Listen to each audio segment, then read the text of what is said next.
Tula ng isang kuripot. Ako ay isang kuripot.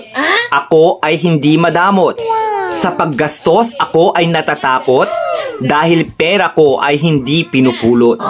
Kuripot ako at ipinagmamalaki ko na hindi ako umaasa kahit kanino. Okay lang kung magkuripot man ako dahil pera ko naman ang sinisinop ko. Ang pagiging kuripot ay hindi masama hanggat di ka nanloloko ng kapwa. Kaya wala akong dapat ikahiya kung naiinggit sa akin ang madla. Kuripot man ako sa inyong paningin, kinabukasan ko ang aking iisipin. Mga paninira ng iba ay di ko diringgin dahil ang makikinabang nito ay ako rin.